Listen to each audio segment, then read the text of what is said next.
just a comment to Dale's statement. There are more than that. We do have 2 residents that we're also serving with this line that are currently underserved in the city. And so at a minimum, we would see the 3 of them benefiting from the improvement. And that's the 2 down. The 2 down. Yeah. If there was land back behind, So, like, just to clarify, you get, when you turn in there, driveway goes up, driveway goes down. Goes down, so when you start going down, that's Donovan's. Correct. But Sam owns from the highway, that driveway is Sam's. He That's owns, not a- he owns with legal rights of easement Good by easement. others to use that same driveway. Everyone has their legal, none of this would change the legal rights because that's by their sales documents and what's on it recorded on their lot descriptions. So, as I understand it, and I could be wrong, Bertie, but those 2 own up to there, and they all have right of easement to travel there, and then from there forward, Manion's and UREN are responsible for the upkeep of whatever goes forward from that point that doesn't serve Stensgaard. The other road that veers off immediately to the right, that's the 2 Dowman's road, and they share in that responsibility. it was my understanding in the documents that Sam shared with us is that that was Damon's land, but I may again be mistaken by that, and they have an easement, but they do have legal access.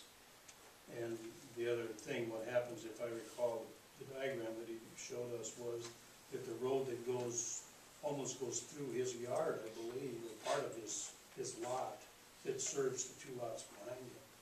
So what if somebody in addition wanted to build another house back there? Is there issues with the city that now driveway that is not a street be used as a additional building site? Or that more additional building sites could be established? I don't know what the legalities are, but it would seem to me that would be governed by whatever their agreements are on their lot descriptions and what the properties have agreed to amongst themselves, because it wouldn't be a city street serving anyone. Right, but I recall, and again, I may be completely mistaken on that with Mr. Grimshaw, but my recollection is right with Dan and Mary Jo, they ended up having to buy that property in order to have that as a driveway for themselves. I could be wrong, but I think what happened, because it was, I've heard this story several times, is that they were at first stalled because that was the interpretation. And then all of a sudden, I don't know if it was the attorney, somebody looked at it and said, and why are we worried about this? Because the Grimsrud house isn't sitting in the city, so the city rule about 2 homes coming off the same driveway doesn't apply.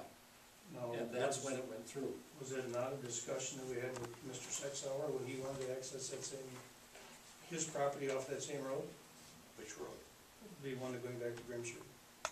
Because he also borders the Grimshaw property. Right. And the city was gonna require that Humble Avenue be. Right, but I mean, as far as another access, if I recall, that was also a proposal for an entrance that it wasn't a permitted thing because of the street regulation. And I don't know what your rules are, I don't. But Gordy, that's not a street, that's a driveway.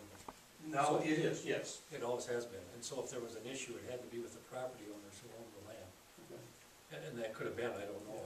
And that may be correct, I recall differently, but that doesn't necessarily mean it's long enough ago. But, you know, as Dale alluded to, you know, when we lose, you know, if I were to turn the table and say if there was somebody in the city that wished to be annexed out of the city and into the village, would the consensus be the same? Somebody that does not receive city services? Would the willingness to detach and allow annexation the other way be as well received by the city? Basically, you're talking about a swap. Well, whether it be a swap or if just somebody wanted to, I mean, if it happened at a different time, whether it's during this same time frame, it could be a swap.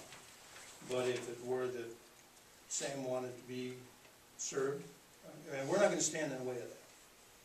You know, I mean, there's things that have to be done. But if indeed it came up the other way, that somebody wanted to get annexed out, would the city's opinion be the same, that it's okay? My response, Gary, would be that you need to look at the reasons for wanting to get out and to get in. And in this care of an issue of having sewer and water. In any other case, you don't have sewer and water, so that wouldn't be the issue, so whatever they were applying for to get from you that they couldn't get from us would be the issue. So maybe is the answer. I think it's on a case-by-case basis, but you have to ask yourself, why are you leaving? And that's what we would ask Mr. Stensgaard, why are you applying to get in? Yeah. Was he applying to, because he wanted something from the city? Yes, he did. And I Well, think that's the one what that has drives us. spoken with me was in regards to taxes. Is that a good enough reason? I don't know. But anyway. And again, I don't know, and we have the attorneys here tonight, I mean, and the question should be then posed to them is, what is the steps when it comes to a concurrent, so I mean, and it's not gonna be contested. We still look at, the value that we're gonna lose. I think there needs to be some consideration, unless it was a swap, then one can go for the other. But,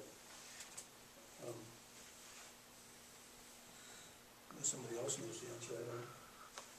Well, one thing that I couldn't follow because I don't know the topography and some of the owners that you're talking about, you don't want your boundaries to be so irregular that it affects land that remains. So when there's talk about access and private easements, and one of the issues that can come up is some land that's within the city of Rushford Village could not be accessible any longer with your official controls or your street designations or your condemnation.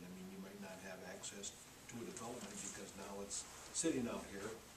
Again, I don't know because nobody drew a map, so I'm going blindly because I didn't follow all this location where somebody is, but if it's so irregular that some of the land remaining in the city of Rushford Village is now less accessible or developable because of land that's now in the city because it's been annexed after detachment. That's an issue. And that was a question we could And have. I think it was kind of implicit in this discussion about how people get from place to place, whether it's private or public. But even if it's private, if it's in the city of Rushford or the city of Rushford Village, there are certain abilities to have some land control and roadways and designations and plattings and things like that. Whereas if it's not, you don't have that official government control. There still may be access, but it's a private type thing, which may not run to development, et cetera. So it's kind of important to know what your boundaries are, because even if you're getting some compensation in tax revenue or you're swapping, you might be swapping something that you're getting less in return for because now it's irregular on your side versus it's regular on their side. We don't want to lose access. Well, it's one of the things you think about. That's why that concurrent detachment and annexation ordinance is in there. You're supposed to get together and look at those things and talk about the best interest in general. Sandy's boundary is contiguous. Yeah, again, I don't follow some of these discussions about who's where and at the end. Across from Sam, is there now somebody, is there a gap, is there, I don't know, I don't have a map. I think you're Where clear. is the driveway line for the city of Vernon? It's in